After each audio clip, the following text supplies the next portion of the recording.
Assalamualaikum warahmatullahi wabarakatuh. Alhamdulillah wa syukurillah ala ni'amillah la haula wala quwata illa billah. Mari kita bersama-sama untuk membuka pertemuan pada malam hari ini. Kita ucapkan bersama-sama nanti membaca basmalah agar kita semuanya dalam ucapannya, nanti dalam penyampaiannya, pikiran kita, hati kita dibimbing oleh Allah. Mari kita bersama-sama. Bismillahirrahmanirrahim. Untuk selanjutnya, nih pertemuan di channel Sambato.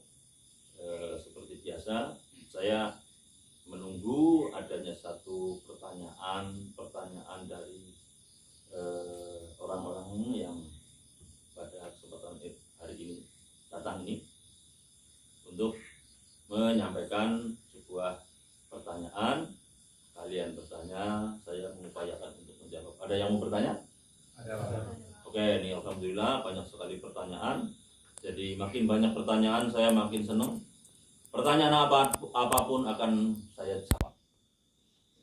Masalah benar atau salah itu bukan urusannya saya yang menentukan penilaiannya, yang penting jawab dulu, ya kan? Salah benarnya nanti ada yang menilai tersendiri. Mau dimulai dari mana? Dari sebelah sana? Nggak apa-apa? Oke, dari sebelah sana, dari ujung sana 1, 2, 3, 4, 5, 6. Jadi ada 6 pertanyaan. Nanti saya menjawabnya setelah selesai dari pertanyaan. Silakan untuk melakukan sebuah pertanyaan. Assalamualaikum warahmatullahi wabarakatuh. Waalaikumsalam warahmatullahi wabarakatuh. Saya mau bertanya, Pak. Ya, siap. Bagaimana cara berpasrah diri agar cepat masuk ke rasa atau jiwa? Ya, itu saja? Iya, Bang. Oke. Kemudian yang berikutnya. Ya, terima kasih, Pak. Saya mau bertanya, bagaimanakah kiat-kiat kita atau saya di dalam hadis yang dituliskan man arofa nafsahu faqad arofa robahu. Terus bagaimanakah kita atau saya agar bisa lebih, di situ yang berarti kita mengenal diri, ya Pak. Bagaimanakah kiat-kiatnya untuk menjadi pencerahannya untuk saya, Pak? Terima kasih.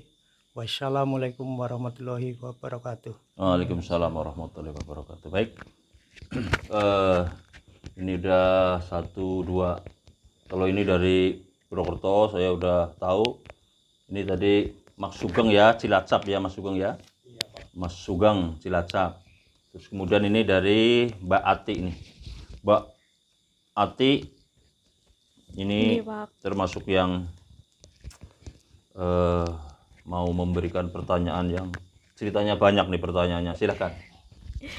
Assalamualaikum warahmatullahi wabarakatuh. Waalaikumsalam warahmatullahi wabarakatuh. Saya Ati Andriani dari Purwokerto. Saya mau tanya Pak tentang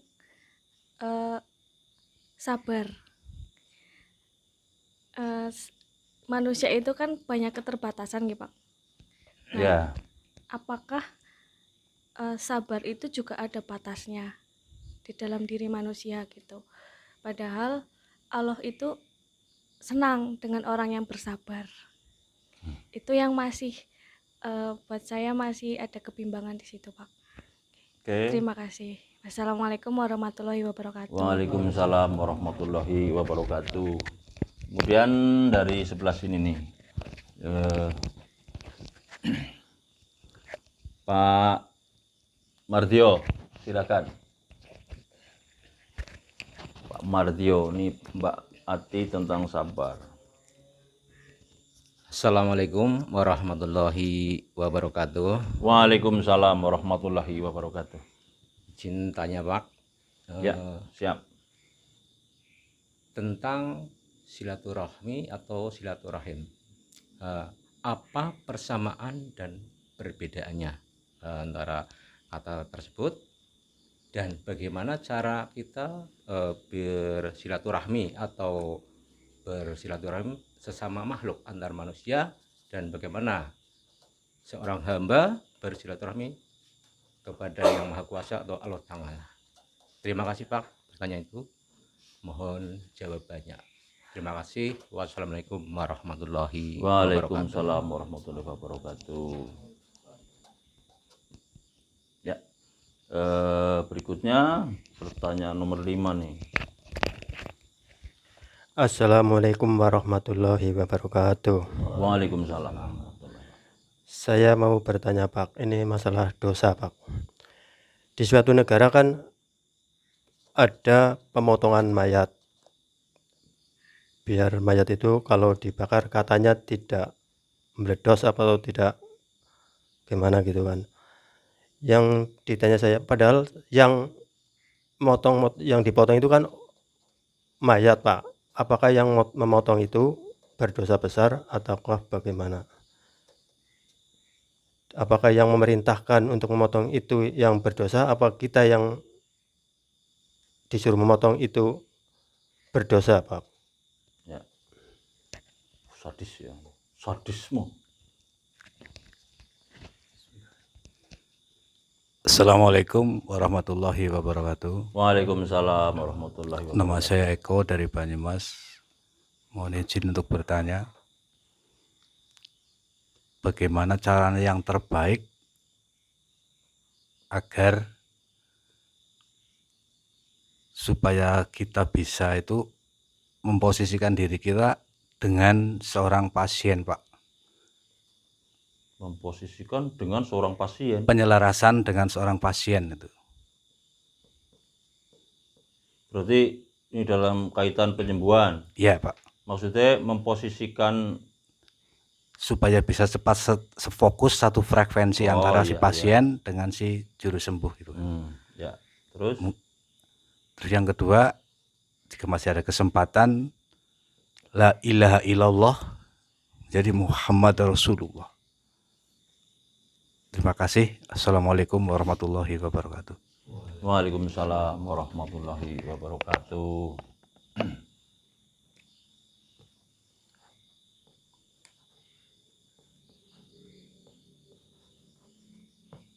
Waduh, ini pertanyaan yang apa? Beragam, sangat beragam. Seperti diri kita nih, keinginannya itu sangat beragam. Ini menandakan pemikirannya juga sangat beragam. Mungkin juga yang dimakan juga sama kita ini beragam ya, nggak sama ya. Ada yang dengan segandok, ada yang dengan ya sangat segandok doang ya kan. Kita nggak cukup menjadi orang yang disegani tok ya nggak enak ya kan, ya segani ya iya, dindoki ya iya, jangan iya, yang rupa-rupa lah. Kita akan menjawab, tapi ini saya kepinginnya menjawab tidak dengan satu persatu, walaupun ini pertanyaan ini banyak sekali. Ya adalah nanti sedikit yang tak jelaskan. Pertanyaan pertama, ini pasrah. Bagaimana kita bisa berpasrah diri yang bisa cepat masuk ke dalam jiwa atau dengan masuk ke dalam rasa. Sebenarnya ini dengan rasanya dulu, dengan masukkan ke dalam jiwanya, kayak gitu baru setelah menyadari baru berpasrah, berserah diri, menyadari bahwa diri kita manusia itu adalah makhluk yang lemah. La haula wala quwata illa billah. Kalau menyadari betul-betul bahwa diri kita adalah la haula, tidak punya daya, tidak punya kekuatan kecuali datangnya dari Allah, ya kita akhirnya bisa menerima. Kalau udah bisa menerima, ya otomatis harusnya jiwa kita jangan berontak. Itu jiwa kita jangan berontak. Jadi upayakan justru dari rasanya jiwanya baru berserah diri. Intinya sih kayak gitu. Terus yang kedua adalah kiat menyikapi adanya sesuatu yang dianggap bahkan katakanlah diangkat menjadi hadis. Sebagian orang ini mengatakan hadis, tapi sebagian orang juga mengatakan ini tadinya bukan hadis, tapi saking terkenalnya pendapat ini, yang kalau nggak salah dulunya itu dari Ibnu Arabi ini, dengan man arafa nafsahu faqad arafa rabbahu. Awal mulanya kalau nggak salah dari situ, kemudian diadopsi dari berbagai macam orang-orang yang mengkaji akan agama, sehingga ini keangkat menjadi sebuah hadis. Man arafa nafsahu faqad arafa rabbahu. Ini terusannya man arafa rabbahu fasadal jasad. Jadi orang kalau dikatakan mengenal diri nanti bisa mengenal Tuhannya. Memang cara mengenal Tuhan itu rupa-rupa. Ada mengenal Tuhan pada alam semesta, ada mengenal Tuhan pada diri manusia, dalam diri, maka bisa mengenal diri, bisa mengenal Tuhan, gitu. Nah, terus ada juga mengenal Allah ya, kalau orang Islam itu dari sisi nur atau nur Muhammad, gitu. Dan bisa yang ke sana, mengenal Allah bisa sebelum dengan nama Allah. Nah, itu ada kajian-kajian tersendiri. Tapi pertanyaan di sini adalah mengenal Allah, mengenal diri, artinya bisa mengenal Tuhan. Saya jawab hal yang simple ya, simple. Umpamanya pada peristiwanya Nabi Adam. Nabi Adam diturunkan, diciptakan, kemudian dia dipilih oleh Allah, kemudian diajari oleh Allah, sehingga dia itu menjadi orang yang bisa ngajari malaikat di situ.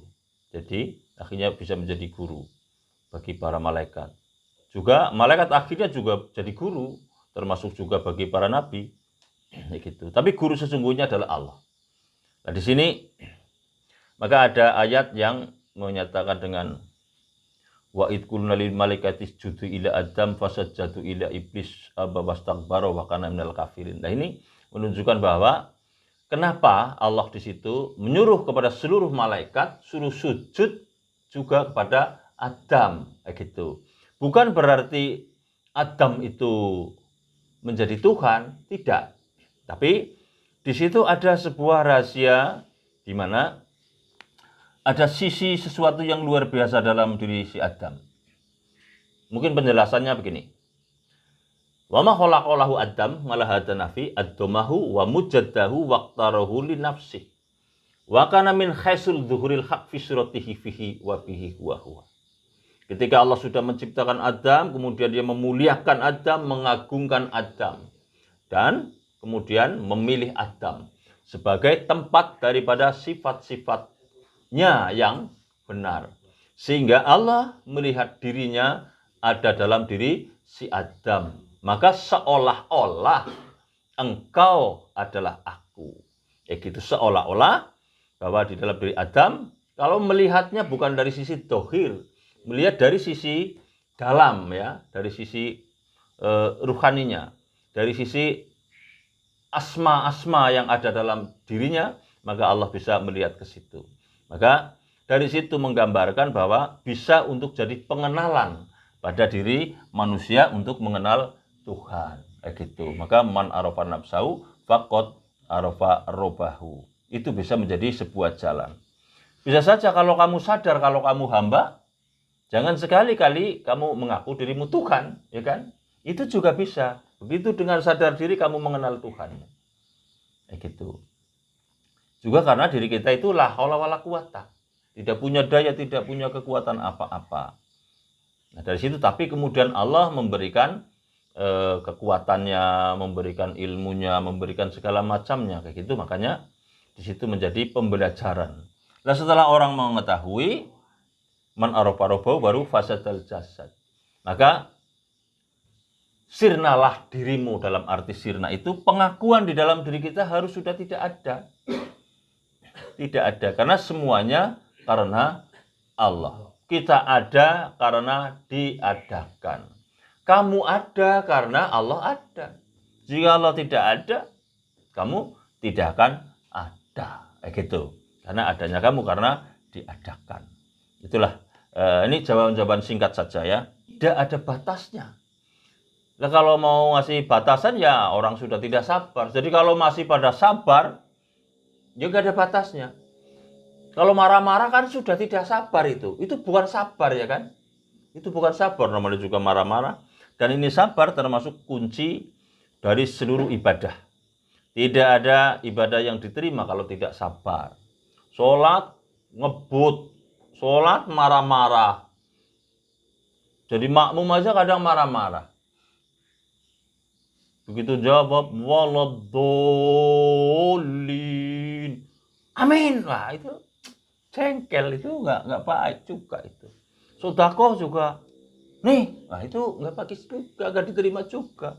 Puasa marah-marah nggak jadi juga, ya kan? Apa? Ibadah. Umpamanya orang tidak bersyukur. Lah, mana mungkin dia orang bisa bersyukur, dia bisa bersabar. Jadi mau bersyukur kalau orangnya tidak sabar, alhamdulillah. Nah, itu menggambarkan ucapan saja, ya kan? Tidak. Dan inilah kunci kesabaran. Sabar itu luar biasa dan tidak ada yang mampu mengalahkan. Sesulit apapun jika dia bisa sabar, selesai juga. Dan seberat apapun kalau dia sabar, wah saya suruh umpamanya, suruh ngangkut, katakanlah beras 20 ton sendirian. Wah kalau saya ya nggak sabar ya kan, ya nggak bisa suruh ngangkut. Tapi kalau orang yang sabar, udahlah nggak mampu umpamanya per kintal bawahnya ya bisa lah 50 kilo. Kalau nggak bisa ya 10 kilo, nggak tahu selesainya kapan. Tapi kalau sabar selesai juga. Gitu. Itulah sabar. Dan mana ada yang bisa ngelawan sabar. Kalau sabar orang bisa dilawan. Orang yang namanya sabar. Tapi dia tidak sabar ya kan. Namanya doang. Tapi kalau sabar, karena orang sabar ini bersama Allah, ya kan? Loh kalau udah bersama Allah, siapa yang mau melawan? Loh kalau kita orang Islam diajarin suruh bersabar, ini ada harus syukur ya, sabar dan syukur. Loh kalau perang itu nggak sabar, ya kan? Marah-marah nggak sabar. Makan aja kalau nggak sabar keselak kok, ya kan? Manusia memang diciptakan dengan keadaan tergesa-gesa. Golek gawe maune tergesa-gesa. Dan sing akhirnya daripada ora sabar. Mulane sing aso, ya kan? Nah, iki sing aso, gugup-gugup ngenteni apa maring ngendi? Sabar. Itulah jawaban sabar. Terus kemudian silaturahmi. Oh ini silaturahmi. Silaturahmi itu silah itu dari kaitan, rantai, rahmi dari kata rahmat. Jadi segala sesuatu yang menghubungkan, yang didasari kasih sayang untuk mencapai rahmat Allah. Jadi umpamanya saya mau menagih utang. Lah, begitu saya datang, amnya utang apa ora? Genae ke. Nyung kesel ya, oleh ngenteni ke. Janji-janji tok ya, berarti ngomongnya datang pertama silaturahmi ternyata tidak silaturahmi karena dasarnya bukan kasih sayang. Gitu. Itulah gambarannya kayak gitu. Jadi silaturahmi itu bisa saja pikiran dengan pikiran. Malah saya punya gambaran gini, kalau silaturahmi itu mendatangkan rezeki, ya. Umpamanya nih ada singkong, terus disilaturahmikan dengan gula, disilaturahmikan dengan alat, jadi ketuk, ya kan? Itu bisa menambah umur, wong sing kencot kon mangan, dadi sing mikine wis tengel-tengel bisa ndegek maneh, ya kan? Sing wis ora usaha terus bisa tayang usaha dan yang lain-lain. Pertemunya antara sesuatu dengan sesuatu disilaturahmikan itu. Jadi nanti nggak bingung kalau orang silaturahmi. Maka silaturahmi itu bisa juga menambah rezeki. Ini punya pemahaman ini punya pemahaman ini, dipertemukan. Jadi, umpamanya juga ada penjual kambing. Kalau tidak ada yang silaturahmi itu, tidak ada pembeli ya Pak, orang dadi ya kan, dodol dewek, dituku dewek, nggak bisa. Lah itulah, perkembangan itulah yang terjadi rezeki karena adanya silaturahmi. Jadi tali rahmat. Jangan kamu berlepas diri dari tali rahmat Gusti Allah, yaitu satu dengan silaturahmi, yang kedua adalah tali amanah Pak. Barang siapa tidak lepas dari dua itu, jaminannya adalah keselamatan dunia dan akhirat. Gitu, itulah silaturahmi. Jadi bertemu bisa saja kalau sekarang lewat telepon, lewat apa ya bisa. Umpamanya. Tapi dasarnya dulu harus dengan dasar kasih sayang. Kalau dasarnya bukan kasih sayang, umpamanya itu ya bohong lah. Jadi kamu bisa membohongi semua orang, tapi kamu tidak bisa membohongi dirimu sendiri karena hati nurani kita ada dalam diri kita masing-masing. Jadi tidak bisa berbohong di situ. Jadi kembalikan. Kalau memang kalian ingin bersilaturahmi, harus didasari dulu dengan kasih sayang. Kayak gitu itu baru silaturahmi. Jadi kalau tidak dasarnya kasih sayang ya bukan silaturahmi. Kalau hanya bertemu doang silaturahmi, enggak juga. Orang mau perang katanya silaturahmi, ya bukan ya kan. Bertemu sih bertemu, tapi dasarnya itu harus kasih sayang, itulah silaturahmi. Kemudian ini silaturahmi hamba dengan hamba, ya kan? Itu tadi berarti hamba. Nah, bagaimana cara bersilaturahmi dengan Tuhan? Ya, kita dengan mengingat Dia, ya, sering memuji Dia, kayak gitu. Jadi banyak-banyaklah memuji kepada Allah. Banyak-banyaklah mengingat Allah. Banyak-banyaklah bersyukur kepada Allah. Itu cara kita bersilaturahmi dengan Allah. Bahkan dengan orang yang sudah meninggal bisa silaturahmi. Dengan apa? Jangan membicarakan keburukannya, tapi juga kita harus mau mendoakannya. Itu caranya. Bahkan dengan setan, bagaimana cara bergaulnya? Ya karena Allah menjadikan setan sebagai musuhmu, maka pergaulah dia sebagai musuh, jangan sebagai teman. Itu caranya kayak gitu. Lah bagaimana saya silaturahmi dengan Al-Quran umpamanya? Bergaul dengan Quran, ya dengan cara membaca, mengartikan, memahami, menghayati, mengkaji, menguji, mentadaburkan Al-Quran, umpamanya kayak itu. Dan semua-muanya itu terjadi karena silaturahmi. Maka kasih sayang itulah. Maka juga kandungan seorang ibu dikatakan rahim. Ya karena pertemuan silaturahmi, ya kan? Antara huruf kaf dan huruf nun menjadi kun, ya kan? Bahwasanya orang terjadi pernikahan. Wawin, ya. Itu dalam bukan kawin lagu, Pak. Kalau yang di Sunda kan hoyong kawin win win win, hoyong kawin. Nah itu pernikahan maksudnya. Itulah terjadi pertemuan. Hasilnya adalah di dalam kandungan itu menjadi masuk ke dalam rahim. Gitu. Kasih sayang. Dasarnya itu kasih sayang. Kalau dasarnya bukan kasih sayang itu bukan silaturahmi. Itu silaturahmi. Terus kemudian pertanyaan nomor 5. Ini dosa apa enggak pemotongan mayat? Ini peristiwa di mana ini, Mas? Dari Sunni. Kerja di luar negeri. Oh, ya udah. Karena ini bukan apa? Dia orang yang ya pemahamannya berbeda ya. Jadi tapi kalau kita ya waduh, nggak masuk lah ya. Ini saya nggak mau menjawab, tapi ini jangan sampai ikut-ikutan, jangan sampai inilah. Ini melakukannya tidak, walaupun ini udah meninggal ya, tapi caranya ya tidak seperti itu juga kalau di sini ya kan. Tapi di sini ada yang lebih jahat dari ini. Ada memotong orang yang masih hidup, itu jahat lagi ya kan. Ini kalau mayat aja, aduh kalau saya aduh enggak lah. Payah itu. Itu juga bukan di sini. Ya gitu, biarkan di sana. Kita berlepas diri dari perbuatannya. Itu doakan saja mudah-mudahan pada sadar. Ya gitulah. Terus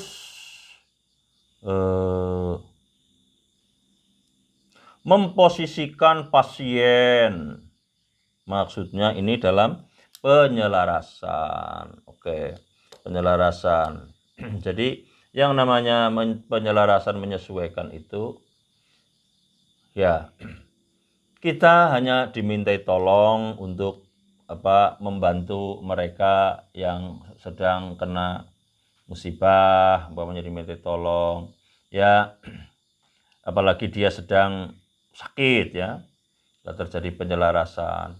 Nah, penyelarasannya ya semampu dia, agar dia itu memahami bahwa diri kita mau mendoakan dan dia yang mau didoakan, akhirnya menjadi sama-sama berdoa. Yang penting yang perlu dipahami bahwa kalau digambarkan dengan orang mau mengisi air ke dalam gelas, umpamanya gelasnya tertutup seperti ini, ya nggak akan masuk. Tapi kalau gelasnya dibuka, ya airnya bisa masuk. Makanya kadang di rumah sakit juga ada infus yang tidak mau masuk karena hatinya orang tersebut menolak. Didoakan juga akan susah kalau orang itu memang hatinya menolak. Kita nggak boleh memaksakan diri juga, ya gitu. Jadi disitulah adanya sebuah kaitan menyesuaikan agar prosesnya bisa lebih baik, baik itu secara medis ataupun secara doa. Di dalam kekuatan doa, di dalam kekuatan kemampuan yang lain juga sama. Terus masalah la ilaha illallah. Tidak ada Tuhan yang akan kita ibadahi kecuali hanya Allah. Nah, pembahasan la ilaha illallah ini adalah pembahasan tentang ketauhidan, dan ini nanti sesi ini akan dijawab tersendiri nanti pada sesi mengenal Tuhan pada alam semesta, mengenal Tuhan pada diri manusia, mengenal Tuhan pada Nur Muhammad, mengenal Allah pada Allah. Waduh, mengenal Allah pada Allah. Ya, kita mengenal dia. Maka la ilaha illallah. Tidak ada tapi ada, adanya tiada. Wah, bingung dong. Iya, itulah Allah. Kemudian setelah dengan menyebut nama Allah yang sebelumnya menjadi tabu untuk dibicarakan. Jadi orang jarang membicarakan yang la ilaha illallah. Jadi langsung kita membahas tentang Allah. Itulah kemampuan yang secara umum dibahas. Karena untuk bisa mengkaji hal-hal seperti ini harus disesuaikan. Adanya orang-orang awam, ya, ada orang-orang awam, ada orang yang sudah mulai belajar dalam pencariannya, ya kan, yang sudah pada torekoh. Terus ada juga yang sudah lebih naik lagi. Maka harus dilengkapi juga dengan adanya ilmu, di antaranya umpamanya untuk orang awam, umpamanya kita membahasnya, menceritakannya ya cukup mungkin dengan ilmu al-jawariyah, tentang yang gampang-gampang saja, nggak usah muluk-muluk, nggak usah pada pamer biar diketahui, biar ada nggak pintar, nggak penting. Kita itu tujuannya apa? Nggak usah nanti ada keriaan, nggak usah ada kesombongan, karena orang berilmu juga ada penyakitnya, ibadah ada penyakitnya, orang kaya ada penyakitnya, orang cantik ada penyakitnya, orang bodoh juga ada penyakitnya, orang dermawan juga ada penyakitnya. Penyakit orang dermawan boros, umpamanya kayak gitu. Jadi semuanya. Jadi yang miskin ya ada penyakitnya, yang kaya ada penyakitnya, yang pinter ada penyakitnya, yang bodoh juga ada penyakitnya, yang ibadah juga ada penyakitnya, yang nggak diibadah ya ada penyakitnya. Jadi semuanya menjadi sebuah fitnah atau sebuah ujian buat diri kita. Maka kita harus mampu menerapkan di antara keduanya. Tapi ini yang menjadi intinya. Sebenarnya saya sih tidak perlu menjawab dengan segini panjang lebar. Cuma nanti kalau saya nggak menjawab begini nanti dikira gimana, nggak nyiku kalau tukang kayu ya, nggak linier. Tapi intinya gini, orang-orang yang mau, umpamanya kita mau belajar, belajar boleh di mana saja, kepada guru umpamanya lah. Guru itu bagaikan lautan, di mana-mana itu nyambung. Jadi kamu belajar di sini, kamu belajar di luar sini itu sama saja. Karena guru itu bagaikan lautan.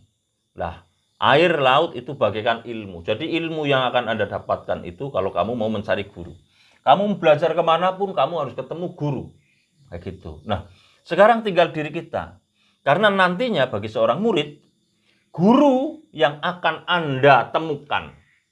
Aja, guru yang akan Anda temukan akan sebanding dengan kapasitas kemuridan yang Anda persiapkan. Kalau kalian mau belajar, mau ketemu guru, bisa tergambarkan pergi ke laut umpamanya. Kalian mempersiapkan apa? Kalau kalian hanya mempersiapkan wadahnya hanya gelas, maka kalian hanya akan mendapatkan ilmu 1 gelas. Tapi kalau kalian ke laut gambarannya membawa ember, maka dapat ilmu 1 ember. Kalau kalian ke sana membawa drim, ya mendapat 1 drim. Lautan itulah lambang daripada ilmu. Sementara ilmu Allah itu seandainya lautan dijadikan tintanya, itu untuk menulis ilmu-ilmu Allah tidak mencukupi. Dan ditambahkan sampai 7 samudra juga tidak mencukupi akan ilmu Allah. Karena Allah Maha berilmu, ilmunya tidak pernah putus. Itulah kalau hal kalian belajar. Jadi tergantung diri kalian mau mempersiapkan diri kalian wadahnya seberapa. Kayak gitu. Ilmu luar biasa banyaknya. Luar biasa. Kita, waduh, ilmu yang dimiliki sama orang-orang yang sudah hebat-hebat di dunia saja itu masih seperti air yang menempel pada jarum. Lah jarum itu dimasukkan ke dalam lautan, blung lagi itu. Belum ada apa-apanya bandingannya. Maka dari itu kita nggak perlu pamer ilmu, nggak perlu. Kenapa? Ya karena bandingannya seperti itu. Juga la ta'lamun, kita sebenarnya tidak tahu apa-apa. Nah kemudian di dalam urusan Tuhan, di dalam urusan bertuhan. Kenapa kalian harus belajar? Kenapa kalian harus mencari ilmu? Kenapa kalian harus ingin memahami pasrah, ini memahami tentang diri, memahami tentang kesabaran, memahami akan dosa, memahami akan memposisikan diri, memahami berbagai macam itu ada semua dalam kajian agama. Tapi intinya gini, kenapa itu penting? Penting. Karena nanti perlakuan Tuhanmu terhadap dirimu akan sebanding dengan pengetahuanmu akan Tuhanmu. Jadi orang yang memahami betul-betul dia sudah memahami akan Allah yang Maha Pengampun, sebesar apapun dosanya akan diampuni oleh Allah. Nah, orang yang betul-betul memahami kalau Allah itu Maha berilmu, maka Allah akan menajalikan ilmu-ilmunya kepada orang itu. Jadi seperti apa? Kalau orang yang memahami bahwa Allah itu Maha Pengasih lagi Maha Penyayang, maka dia juga akan memberikan kasih sayang yang berlebih kepada orang itu. Itu maka perlakuan Tuhanmu terhadap dirimu akan sebanding dengan pemahamanmu akan Tuhanmu. Itulah jawaban saya. Mudah-mudahan bisa ya sedikit banyaknya bisa membuat pemikirannya agak berubah ya, meluas wawasannya. Kira-kira bisa menerima Pak? Mbak Ati ini bisa menerima? Ini baduknya melong-melong banget Mbak Ati ini. Terima kasih. Kami akhiri. Billahi taufiq wal hidayah. Wassalamualaikum warahmatullahi wabarakatuh.